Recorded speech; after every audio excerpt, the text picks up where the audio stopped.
Pasqual Batalla. Moltes gràcies, senyor alcalde. El passat 1 de juliol de 2016, un comunicat del Ministeri d'Ocupació i Seguretat Social ens anunciava que s'havien tret 8.700 milions d'euros del fons de reserva per a poder pagar les pensions contributives del mes de juliol ordinàries i extraordinàries. Una molt mala notícia i que curiosament estava en una decisió stand-by, top secret, fins que passaren les eleccions. I després alguns venen a donar lliçons. Segons la llei 28/2003 de 29 de setembre, regula aquesta llei el fons de reserva de la Seguretat Social, només serà possible tocar la guardiola de les pensions en situacions estructurals de dèficit per operacions no financeres del sistema de la Seguretat Social i no podrà excedir en cada any del 3% de la suma de tots dos conceptes, a més de precisar d'autorització prèvia del Consell de Ministres, article 4, el 4, que és una disposició d'actius de fons, la que explica. Doncs novament han ficat la mà a la caixa de les pensions i cada vegada va quedant menys, per la qual cosa no s'ha de parar, quan més prompte millor, per a que aquesta sangria s'atura, per a garantir que els ciutadans que tenen dret puguen cobrar.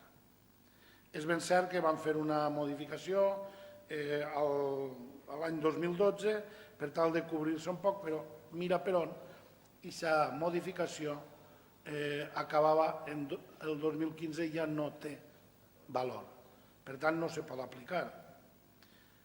És ben cert també que a causa del dèficit de la Seguretat Social dels últims anys, el govern ha recorregut en diverses ocasions al fons de reserva, del que ha utilitzat 55.901 milions des de 2012, allò de quan van fer la modificació. La guardiola de les pensions ha generat en el que va de 2016 un rendiment, sí, de 1.395 milions.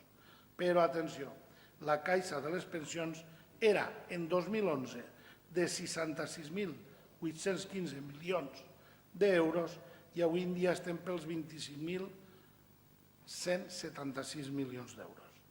Això vol dir que a aquest ritme només hi ha diners per a uns pocs anys.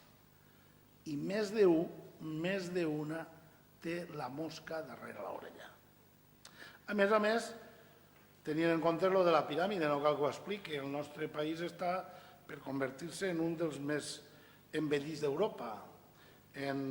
S'espera que dels 7,5-8 milions de persones majors de 65 anys que hi ha actualment, pot ser que arribi en 40 anys a 17 milions de persones de més de 65 anys.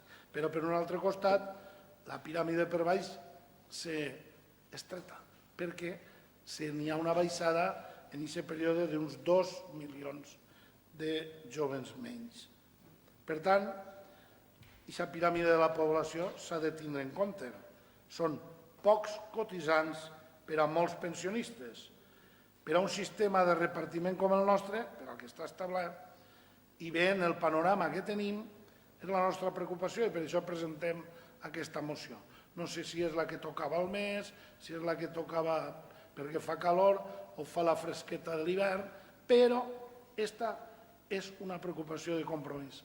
I és una preocupació perquè seria inviable si no emprenem ràpidament el govern, el que siga, en el govern, sí, el que siga, pren i se fica a fer modificacions serioses, perquè cal retornar, en la mesura de les seves possibilitats, els diners al fons.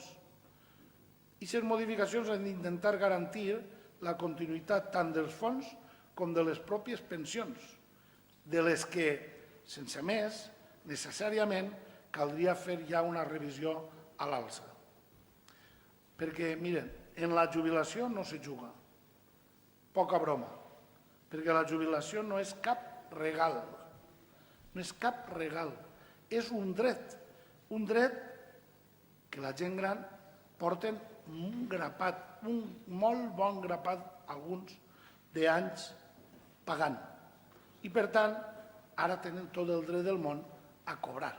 Han estat ahí, ficant, per a després, quan arribi dignament, que els pagui el que els toca.